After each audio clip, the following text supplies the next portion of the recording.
Hello दोस्तों, आपका स्वागत है आपके अपने चैनल टीचिंग हब में। आज हम लोग देखने वाले हैं एनसीईआरटी नोट्स, जो कि सामान्य विज्ञान का है और क्लास 6 से लेकर 12 तक के ओल्ड एनसीईआरटी और न्यू एनसीईआरटी दोनों को सम्मिलित करके इस पुस्तक को बनाया गया। दोस्तों, ये बेस्ट बुक है फॉर ऑल कॉम्पिटिटिव एग्जाम के लिए। चलिए दोस्तों, आज का क्लास स्टार्ट करते हैं। आज का क्लास है अध्याय 9 तरंगति, और इसका पार्ट 1 जो है हम लोगों ने पिछली कक्षा में देख लिया था, और आज उसके आगे देखते हैं दोस्तों। आज देखते हैं दोस्तों ध्वनि तरंगे।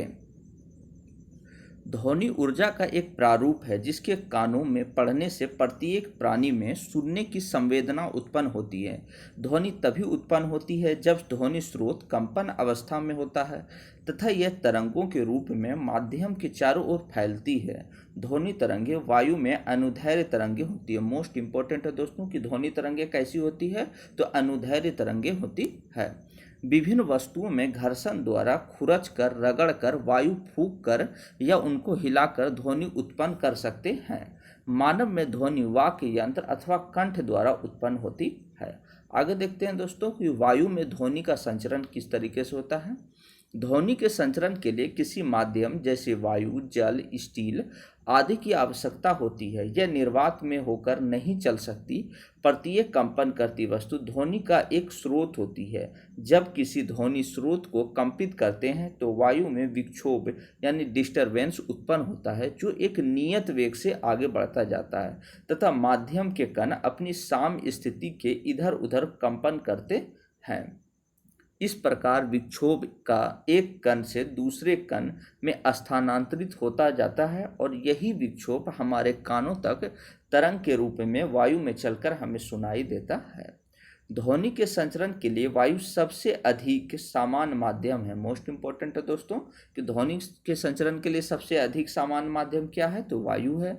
जब कोई कंपमान वस्तु आगे की ओर कंपन करती है तो अपने सामने की वायु को धक्का देकर संपीड़ित करती है, और इस प्रकार एक उच्च दाब का क्षेत्र उत्पन्न होता है। इस क्षेत्र को संपीड़न कहते हैं। यह संपीड़न कंपमान वस्तु से दूर आगे की ओर गति करता है। आगे देखते हैं दोस्तों, जब कंपमान वस्तु पीछे की ओर कंपन करती है तो एक निम्न दाब का क्षेत्र उत्पन्न होता है, जिसे विरलन कहते हैं। तो विरलन क्या है दोस्तों, एक निम्न दाब का क्षेत्र है जिसे विरलन कहा जाता है। दोस्तों, जब वस्तु कंपन करती है अर्थात आगे पीछे तेजी से गति करती है तो वायु में संपीड़न और विरलन की एक श्रेणी बन जाती है, और यही संपीड़न और विरलन ध्वनि तरंग बनाते हैं। मोस्ट इंपॉर्टेंट है दोस्तों, ध्वनि तरंग किसका सम्मिलित रूप है, तो संपीड़न और विरलन का ही जो है सम्मिलित रूप जो है ध्वनि तरंग कहलाती है या बनाती है, जो माध्यम से होकर संचरित होती है। आगे देखते हैं दोस्तों, मनुष्य यानी मानवों द्वारा उत्पन्न ध्वनियाँ। मानवों में ध्वनि वाक्य यंत्र अथवा कंठ यानी लैरिक्स द्वारा उत्पन्न होती है। वाक्य यंत्र श्वास नली के ऊपरी सिरे पर होता है, और वाक्य यंत्र या कंठ के आर पार दो वाक तंतु इस प्रकार तनित होते हैं कि उनके बीच में वायु के निकलने के लिए एक संकीर्ण झिर्री बनी होती है। जब फेफड़े वायु को बलपूर्वक झिर्री से बाहर निकालते हैं तो वाक तंतु कंपित होते हैं, जिससे ध्वनि उत्पन्न होती है। वाक तंतुओं से जुड़ी मांसपेशियां तंतुओं को तना हुआ या ढीला कर सकती है। जब वाक्य तंतु तने हुए और पतले होते हैं तब वाक्य ध्वनि का प्रकार या उसकी गुणता उस वाक्य ध्वनि से भिन्न होती है, और जब वाक्य तंतु ढीले होते हैं तो और मोटे होते हैं। आगे देखते हैं दोस्तों, ध्वनि के अभिलक्षण क्या क्या हैं। तो तारत्व एवं पिच। मोस्ट इंपॉर्टेंट है दोस्तों, तारत्व एवं पिच। तारत्व यानी सिरलेनेस ध्वनि का वह गुण है जिससे ध्वनि का मोटा या पतला होना तय होता है। मोस्ट इंपॉर्टेंट है दोस्तों कि ध्वनि का पतला या मोटा होना किस पर निर्भर करता है, तो तारत्व पर निर्भर करता है। जैसे पुरुषों की आवाज़ की अपेक्षा स्त्रियों की आवाज़ पतली होती है, अर्थात तो उच्च तारत्व की होती है। तो उच्च तारत्व की किसकी होती है, तो स्त्रियों की जो आवाज़ होती है वो उच्च तारत्व की होती है पुरुषों की तुलना में। इसी के लिए जो है स्त्रियों की आवाज़ कैसी होती है? पतली होती है। मोटी ध्वनि को निम्न तारत्व की ध्वनि तथा पतली ध्वनि को उच्च तारत्व की ध्वनि कहा जाता है। यानी पुरुषों का जो ध्वनि होता है वो मोटी होती है, तो वो कैसी है? तो जो है मोटी ध्वनि को निम्न तारत्व का ध्वनि कहा जाता है, और जो पतली ध्वनि होती है उसे उच्च तारत्व का ध्वनि कहा जाता है। ध्वनि का तारत्व इसकी आवृत्ति पर निर्भर करता है। मोस्ट इंपॉर्टेंट है दोस्तों कि ध्वनि का तारत्व किस पर निर्भर करता है? तो आवृत्ति पर ही निर्भर करता है। अधिक तारत्व वाली ध्वनि की आवृत्ति अधिक होती है और कम तारत्व वाली ध्वनि की आवृत्ति कम होती है। किसी ध्वनि के तारत्व का माप संभव नहीं है। निम्न तारत्व की ध्वनि की आवृत्ति कम तथा उच्च तारत्व की ध्वनि की आवृत्ति अधिक होती है। मोस्ट इंपॉर्टेंट है दोस्तों, इसे याद रखें। आगे देखते हैं दोस्तों, तरंग विक्षोभ के रूप में देख सकते हैं। इस तरीके से डायरेक्शन में निम्न तारत्व की ध्वनि की तरंग को दिखाया गया है, और नीचे देख सकते हैं उच्च तारत्व की ध्वनि की तरंग को दिखाया गया है। दोस्तों ये जो है इस तरीके से बढ़ रही है आगे पीछे करके, और ये तीव्र तरीके से बढ़ रही है। आगे देखते हैं प्रबलता, लाउडनेस क्या होता है दोस्तों? प्रबलता यानी लाउडनेस ध्वनि का वह लक्षण है जिसके आधार पर कोई ध्वनि कान को धीमी या तेज सुनाई पड़ती है। जब कोई ध्वनि हमें धीमी सुनाई पड़ती है तो प्रबलता कम होती है, जबकि तेज सुनाई पड़ने वाली ध्वनि की प्रबलता क्या होती है? अधिक होती है। यदि ध्वनि तरंगों के आयाम छोटे हों तब ध्वनि धीमी या मृदु होगी, और यदि ध्वनि तरंगों के आयाम बहुत बड़े हों तब ध्वनि अधिक या असहज होती है। आगे देखते हैं दोस्तों, ध्वनि की प्रबलता व्यवहार्यता डेसिबल में मापी जाती है। मोस्ट इंपॉर्टेंट है दोस्तों कि ध्वनि की प्रबलता किस में मापी जाती है? तो डेसिबल में मापी जाती है। यह हमारे कानों की सुग्राह्यता पर निर्भर करती है। इसका एसआई मात्रक वाट प्रति मीटर होता है। तो मोस्ट इंपॉर्टेंट है दोस्तों कि ध्वनि की प्रबलता का मात्रक क्या होता है? वाट प्रति मीटर होता है। और ध्वनि को किस में मापा जाता है? तो डेसिबल में मापा जाता है। उदाहरण के रूप में देखते हैं दोस्तों, एक ही तीव्रता की ध्वनि एक सामान्य व्यक्ति के लिए बहुत प्रबल होगी, किंतु एक बहरे व्यक्ति के लिए प्रबलता उसकी शून्य होती है। इस तरीके से दिखाया गया दोस्तों कि तरंग विक्षोभ है और इस तरीके से ध्वनि गमन कर रही है जो कि मृदु ध्वनि है, जबकि इसके विपरीत इस तरीके से गमन करती हुई डायग्राम में दिखाया गया तरंग विक्षोभ को जो कि प्रबल ध्वनि है। आगे देखते हैं दोस्तों, निम्न सारणी स्रोत विभिन्न स्रोतों से आने वाली ध्वनि की प्रबलता का कुछ बोध। मोस्ट इंपॉर्टेंट है दोस्तों, इससे बहुत बार पूछा जा चुका है कि मंद फुसफुसाहट के कितना होता है? तो 30 डेसिबल होता है। मंद फुसफुसाहट का जो ध्वनि की प्रबलता होती है वो कितनी होती है? 30 डेसिबल होती है। सामान्य श्वास के लिए 10 डेसिबल, मंद फुसफुसाहट के लिए 30 डेसिबल, और जो सामान्य बातचीत हम लोग करते हैं उसका 60 डेसिबल होता है, जबकि व्यस्त यातायात का जो है 70 डेसिबल होता है, और औसत फैक्ट्री का जो होता है वो 80 डेसिबल जो है प्रबलता होती है दोनों ध्वनि की। मोस्ट इंपॉर्टेंट है दोस्तों, इसमें ये याद रखना है कि सामान्य श्वास के लिए 10 डेसिबल, मंद फुसफुसाहट के लिए 30 डेसिबल, सामान्य बातचीत जो हम लोग करते हैं वो 60 डेसिबल का रहता है, और व्यस्त यातायात जो रहती है वो 70 डेसिबल में होती है उसकी प्रबलता, और औसत फैक्ट्री का जो प्रबलता होती है ध्वनि की वो 80 डेसिबल होती है। आगे देखते हैं दोस्तों, 80 डेसिबल से अधिक प्रबल शोर शरीर के लिए कष्टदायक होता है। मोस्ट इंपॉर्टेंट लाइन है दोस्तों, ये पूछा जाता है कि कितने से अधिक प्रबल शोर जो है शरीर के लिए कष्टदायक होता है? तो मनुष्य के लिए 80 डेसिबल से अधिक जो प्रबल शोर होता है वो कष्टदायक होता है। आगे देखते हैं दोस्तों, गुणता यानी क्वालिटी ऑफ टिम्बर। ध्वनि का वह लक्षण जिसके आधार पर दो भिन्न भिन्न वाद्य यंत्रों द्वारा उत्पन्न की गई समान आवृत्ति एवं समान तीव्रता की ध्वनि में भी अंतर प्रतीत होता है। यानी अगर कोई भी भिन्न भिन्न वाद्य यंत्र बज रहा है और उसकी आवृत्ति और उसकी तीव्रता की ध्वनि में अंतर प्रतीत किया जा सकता है, वो किसके द्वारा किया जा सकता है? तो गुणता के कारण ही होता है, यानी क्वालिटी ऑफ टिम्बर की वजह से ही उसमें अंतर कर सकते हैं। एकल आवृत्ति की ध्वनि को टोन कहते हैं। मोस्ट इंपॉर्टेंट है दोस्तों कि एकल आवृत्ति की जो ध्वनि होती है वो टोन कहलाती है, तथा अनेक आवृत्तियों की मिश्रण से उत्पन्न जो ध्वनि होती है उसे स्वर कहा जाता है। यह हमारे कानों को सुनने में सुखद लगता है, जबकि शोर कानों को कर्कश लगता है। अच्छी गुणवत्ता का संगीत कानों के लिए सुखद होता है। उदाहरण के लिए, यदि हारमोनियम, सितार और सारंगी से समान आवृत्ति की ध्वनियाँ उत्पन्न की जाए तो उन्हें सुनते ही हमें उनके उत्पादन स्रोत का ज्ञान हो जाता है। आगे देखते हैं दोस्तों, तीव्रता। किसी एकांक क्षेत्रफल से प्रत्येक सेकंड में प्रवाहित ध्वनि ऊर्जा की मात्रा ध्वनि की तीव्रता कहलाती है।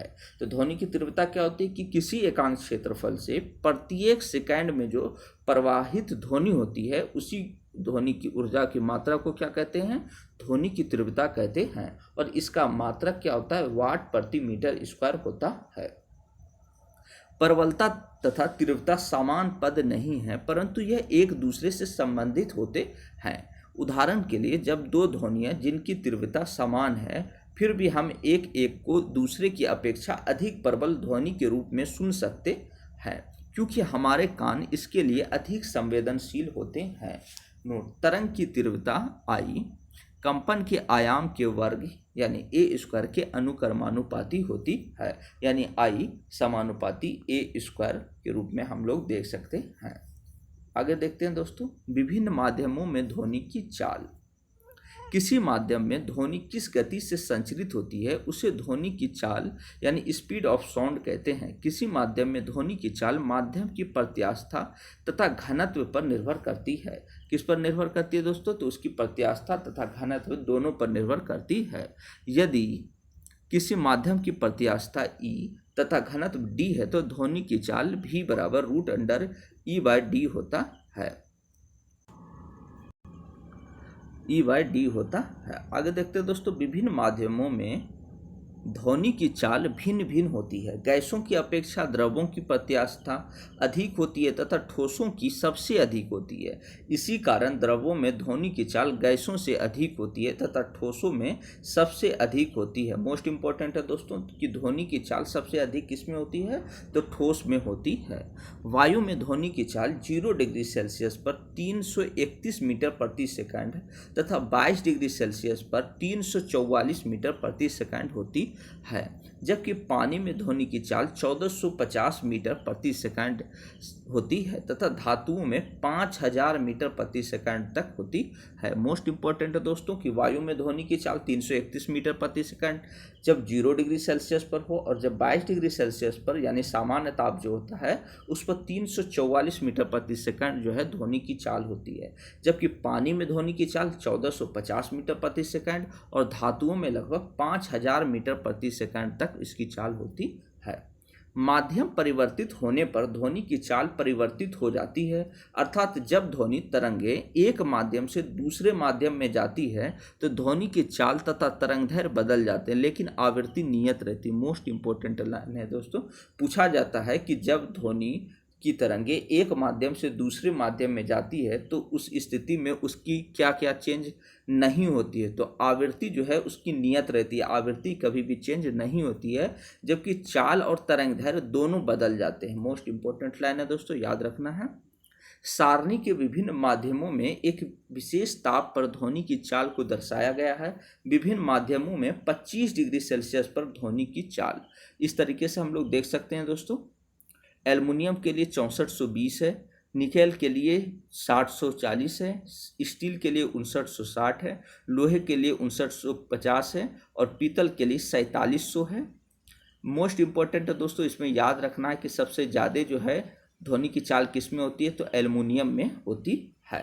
आगे देखते हैं दोस्तों, कांच में 3980 है। इसी तरीके से द्रव में देखते हैं तो जो समुद्री जल रहता है उसमें जो है 1531 जो है इसके रहता है, जबकि जल आसूत में 1498, इथेनॉल में 1207 और मेथनॉल में 1103 मीटर प्रति सेकंड रहता है।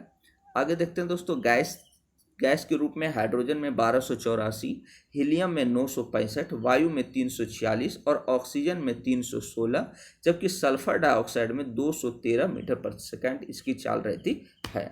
चलिए दोस्तों आगे देखते हैं, ध्वनि की चाल पर भौतिक राशियों का प्रभाव।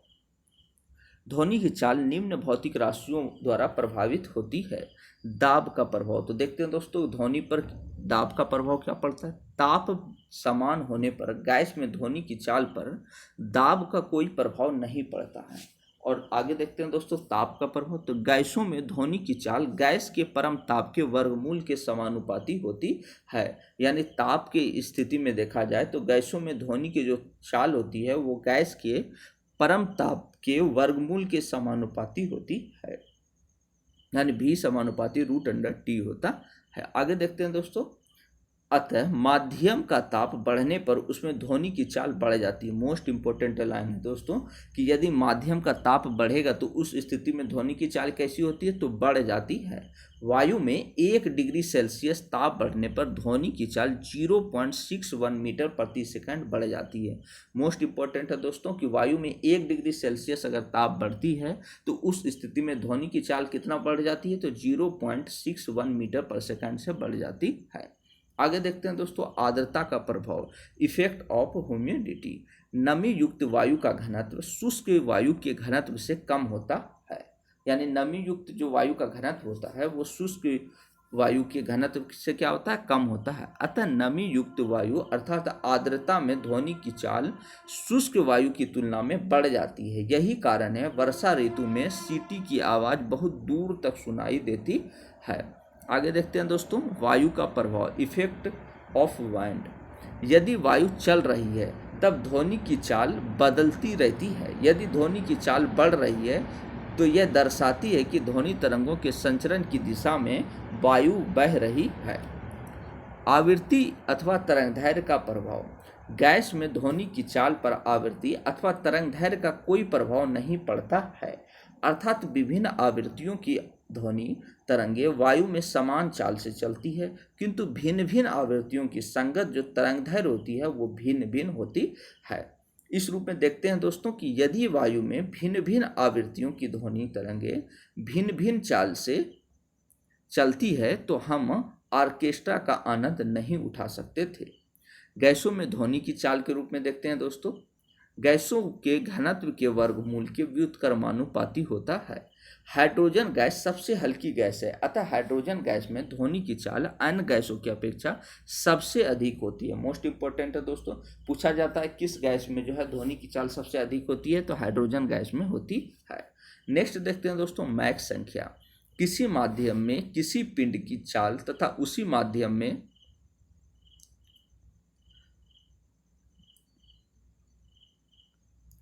मैक संख्या देखते हैं दोस्तों, किसी माध्यम में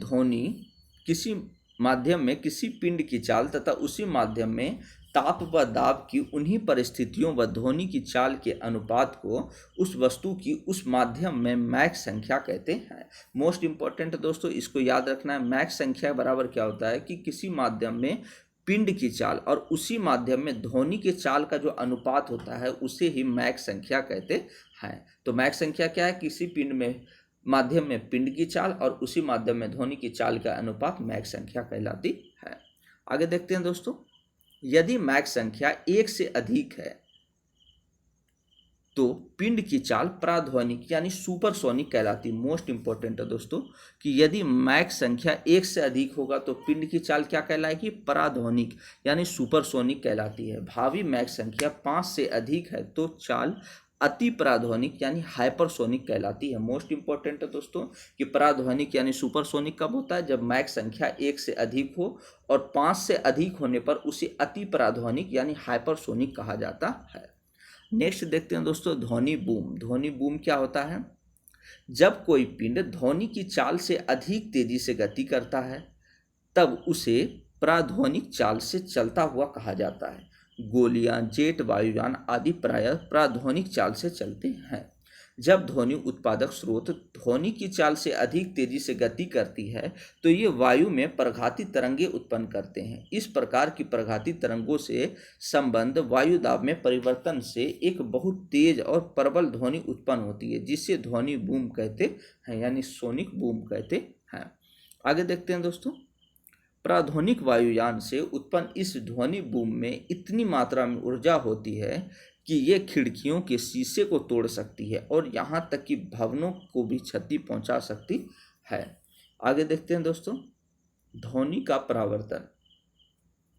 प्रकाश की भांति ध्वनि की दिशा में भी परिवर्तन हो सकता है, अर्थात ध्वनि किसी माध्यम या द्रव्य सतह से परावर्तित होती है। दो माध्यमों के अंतरापृष्ठ, जिसे परावर्तक सतह कहते हैं, से टकराकर ध्वनि के वापस लौटने की घटना ध्वनि का परावर्तन यानी रिफ्लेक्शन ऑफ साउंड कहलाती है। ध्वनि के परावर्तन के लिए चिमनी और दर्पण की तरह चमकीली सतह की आवश्यकता नहीं है। ध्वनि भी प्रकाश की भांति परावर्तन के निम्न नियमों का पालन करती है। आपतित ध्वनि तरंग, परावर्तित ध्वनि तरंग तथा अभिलंब तीनों एक ही तल में होते हैं, जबकि दूसरा नियम आपतित कोण तथा परावर्तित कोण आपस में बराबर होते हैं। इन दोनों नियम को जो है ध्वनि तरंगे फॉलो करती है।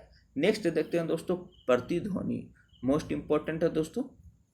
किसी विस्तृत अवरोध से ध्वनि के परावर्तन होकर पुनः सुने जाने की घटना को प्रतिध्वनि यानी इको कहते हैं। हमारे मस्तिष्क में ध्वनि की संवेदना लगभग 0.1 सेकंड तक बनी रहती है। इसे ही दोस्तों 1/10 भी कहा जाता है। तो ऑप्शन में दिया जाता है कि मस्तिष्क में ध्वनि की संवेदना कितने समय तक बनी रहती है, तो 1/10 सेकंड या 0.1 सेकंड तक बनी रहती है।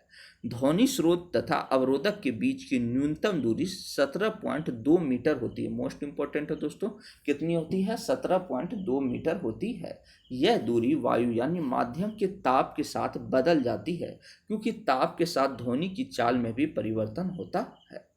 आगे देखते हैं दोस्तों, ध्वनि के बार बार परावर्तन के कारण हमें एक से अधिक प्रतिध्वनियां भी सुनाई दे सकती है। बादलों की गड़गड़ाहट की ध्वनि कई परावर्तक पृष्ठों जैसे बादलों तथा भूमि से बार बार परावर्तन के फलस्वरूप उत्पन्न होती है।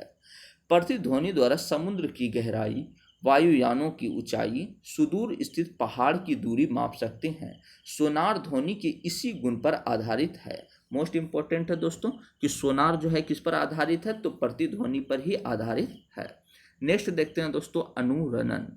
तो अनुरणन क्या होता है दोस्तों? किसी बड़े हॉल में उत्पन्न होने वाली ध्वनि दीवारों से बार बार परावर्तन के कारण बहुत लंबे समय तक बनी रहती है। ध्वनि का यह बारंबार परावर्तन जिसके कारण ध्वनि निर्बद्ध होता है, अनुरणन यानी रिवर्बेरेशन कहलाता है।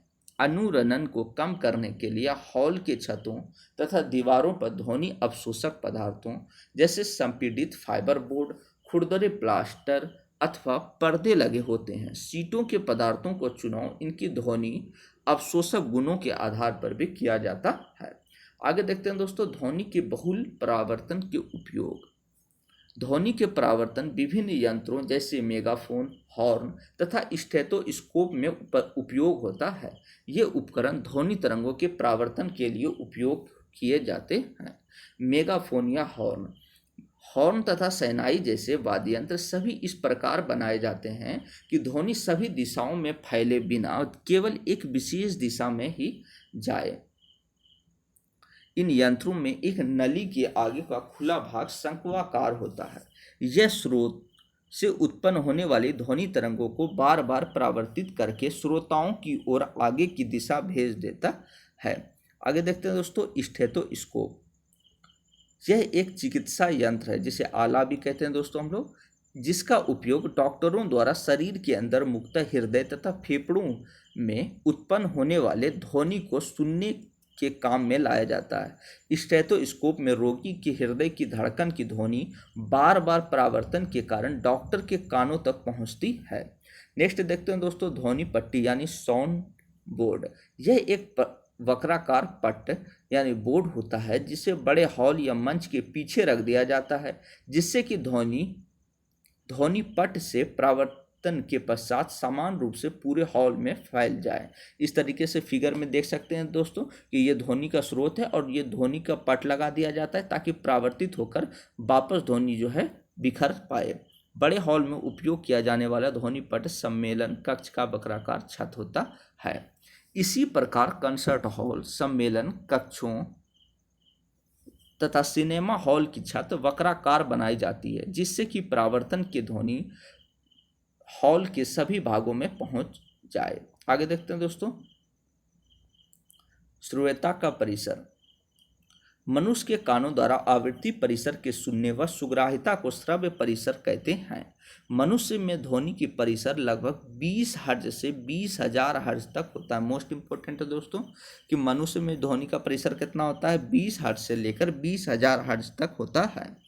5 वर्ष तक के बच्चे तथा कुछ जंतु जैसे कुत्ते 25,000 हर्ट्ज तक की ध्वनि सुन सकते हैं। ध्वनि तरंगों की आवृत्तियों को परास के आधार पर निम्न श्रेणी में बांटा गया है। पहला देखते हैं दोस्तों, श्रव्य तरंगे यानी ऑडिबल वेव्स। वे ध्वनि तरंगे जिनकी आवृत्ति 20 हर्ट्ज से 20,000 हर्ट्ज प्रास की होती है उसे श्रव्य तरंगे कहते हैं। यानी ये तरंगे क्या है, सुनने योग्य होती है मनुष्य के लिए। और 20 हर्ट्ज से कम व 20,000 हर्ट्ज से अधिक आवृत्ति की ध्वनि तरंगों को एक स्वस्थ मनुष्य के कानों द्वारा नहीं सुना जा सकता। मोस्ट इंपॉर्टेंट है दोस्तों कि अगर 20 हर्ट्ज से कम रहेगा या 20,000 हर्ट्ज से अधिक की आवृत्ति का ध्वनि रहेगा तो उस स्थिति में एक स्वस्थ मनुष्य जो है उसे नहीं सुन सकता है।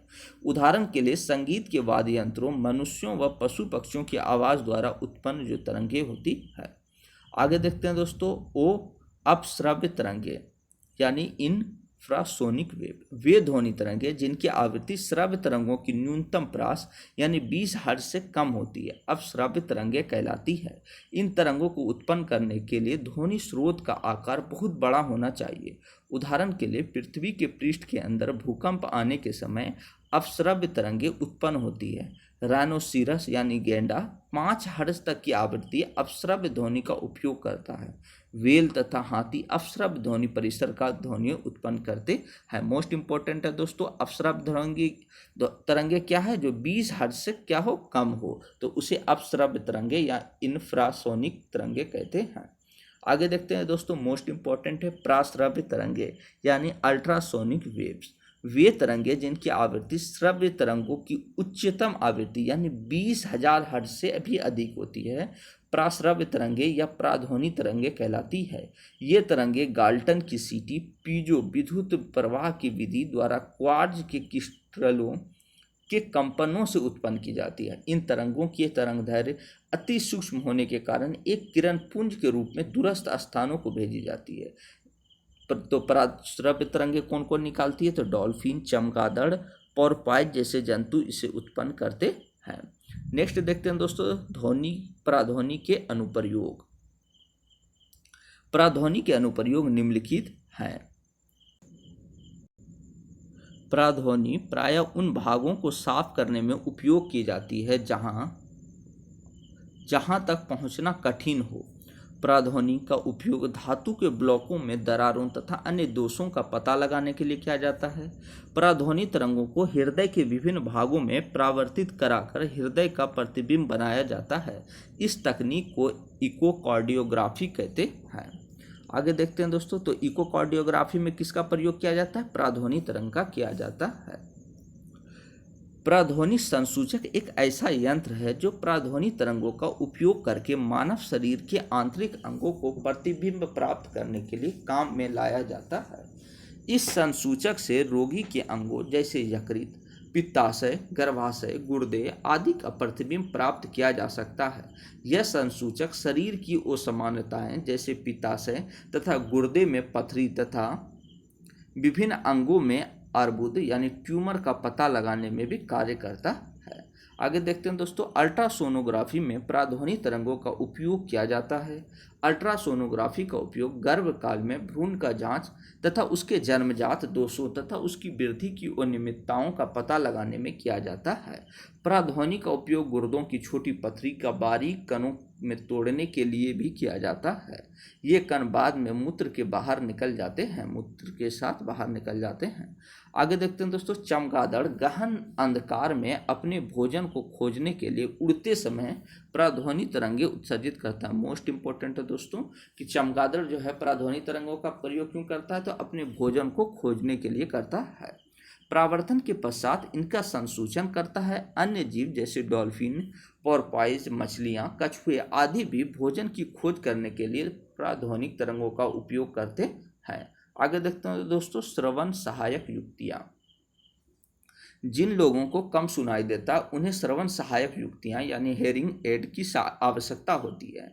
यह बैटरी से चलने वाला एक इलेक्ट्रॉनिक युक्ति है और इसमें एक छोटा सा माइक्रोफोन, एक एम्पलीफायर व स्पीकर होता है। जब ध्वनि माइक्रोफोन पर पड़ती है तो वह ध्वनि तरंगों को विद्युत संकेतों में परावर्तित कर देता है। एम्पलीफायर इन विद्युत संकेतों को परावर्तित कर देता है और संकेत स्पीकर द्वारा ध्वनि की तरंगों में परावर्तित कर दिए जाते हैं और ये ध्वनि तरंगें कान के डायफ्राम पर आपतित होती है तथा व्यक्ति को ध्वनि साफ सुनाई पड़ती है। मोस्ट इम्पोर्टेंट है दोस्तों सोनार।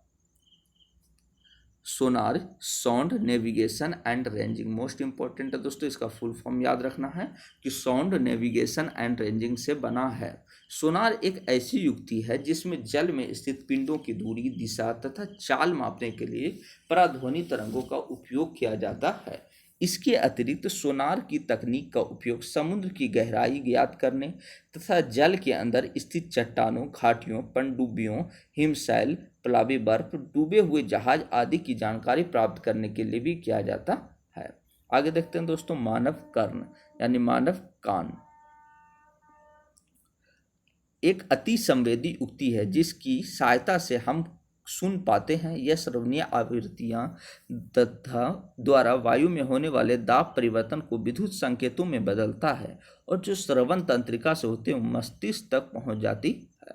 इस रूप में देख सकते हैं दोस्तों कर्ण पल्लव है, मुग्धरक है, निहाई है, वलय है, अंडाकार छिद्र है, श्रवण है, कर्णावर्त है, कर्णपट है और श्रवण नलिका है। इस तरीके से तो इतना सा जो बाहर वाला क्षेत्र है इसको बाह्य कर्ण कहते हैं और ये बीच वाला भाग हो गया और इसे अंतःकरण कहा जाता है।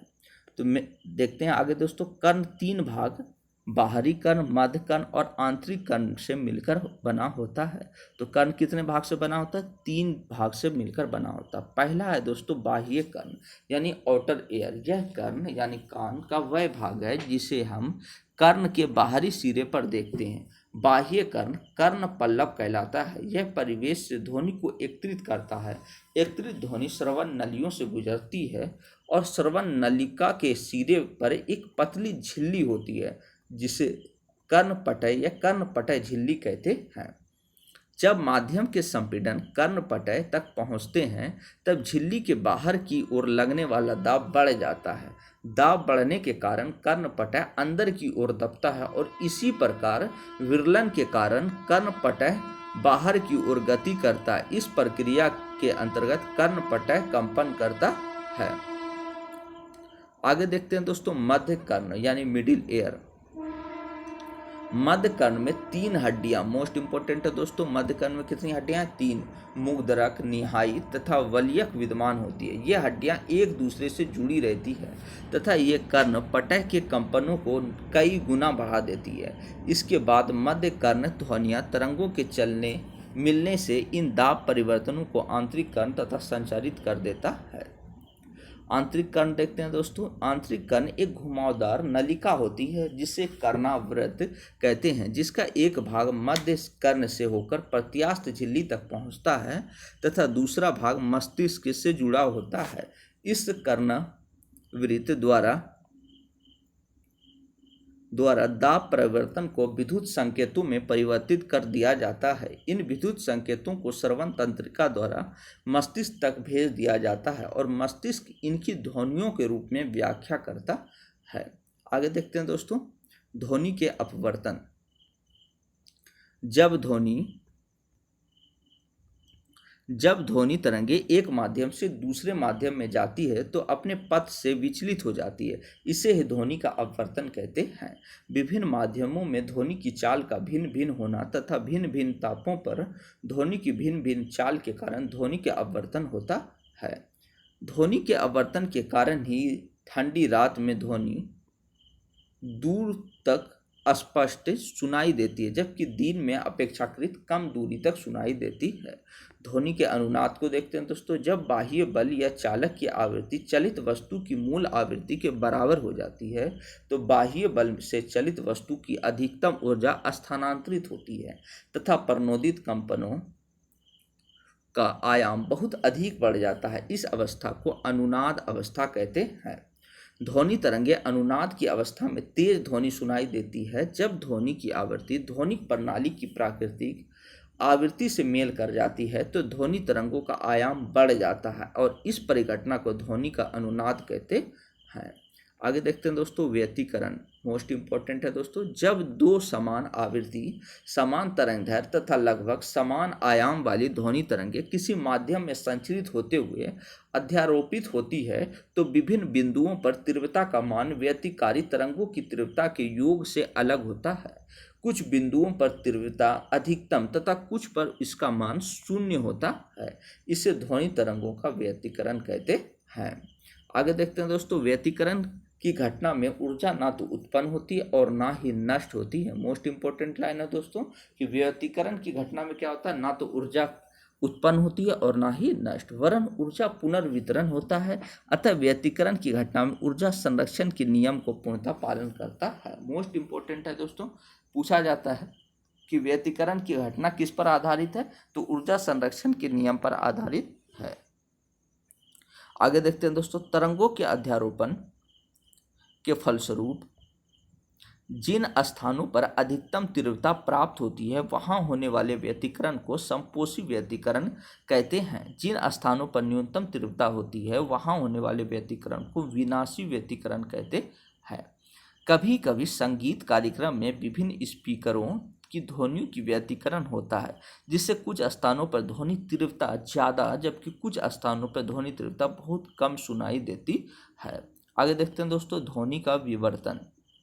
जब ध्वनि तरंगे किसी अवरोध से टकराती है तो अवरोध के किनारों से मुड़कर आगे बढ़ती है। इस घटना को ध्वनि का विवर्तन कहते हैं। ध्वनि के इस गुण के कारण ही बाहर से आने वाली आवाज़ें कमरे के भीतर भी सुनाई पड़ती है। आगे देखते हैं दोस्तों, ध्वनि के डॉपलर प्रभाव। जब कोई ध्वनि स्रोत कंपन करता है तो माध्यम में ध्वनि तरंगे उत्पन्न होती है जो सभी दिशाओं में संचरित होती है। जब ये तरंगे किसी श्रोता के कान के समीप पहुंचती है तो वहां वायु दाब में कंपन होने के कारण श्रोता को ध्वनि सुनाई देती है। श्रोता द्वारा सुनी गई ध्वनि की आवृत्ति उसके कान के समीप वायु दाब के कंपन की आवृत्ति के बराबर होती है, परंतु यदि श्रोता व ध्वनि स्रोत गतिमान है तो श्रोता को ध्वनि स्रोत की वास्तविक आवृत्ति सुनाई नहीं आती। आवृत्ति में यह परिवर्तन डॉपलर प्रभाव पर आधारित है और इसे डॉपलर प्रभाव कहते हैं। डॉपलर प्रभाव के प्रमुख अनुप्रयोग निम्न हैं दोस्तों। गतिमान पिंडों की आवृत्ति में डॉपलर प्रभाव के कारण आने वाले अंतर का उपयोग सेना, औषधि विज्ञान, खगोलिकी जैसे विविध क्षेत्रों में पिंडों का वेग मापने के लिए किया जाता है। इसका उपयोग पुलिस यह जांचने के लिए भी करती है कि कोई गाड़ी गति सीमा से अधिक गति से तो नहीं चलाई गई है। थैंक यू दोस्तों। अगर वीडियो आप लोगों को अच्छा लगा हो तो प्लीज़ चैनल को लाइक एंड सब्सक्राइब करें और इसका PDF अगर आप लोगों को चाहिए तो डिस्क्रिप्शन में टेलीग्राम का लिंक दिया हुआ है, वहां जाकर जुड़ जाएं। इसका PDF आप लोगों को वहां मिल जाएगा दोस्तों और भी बहुत तरीके के नोट्स मिल जाएंगे। थैंक यू दोस्तों।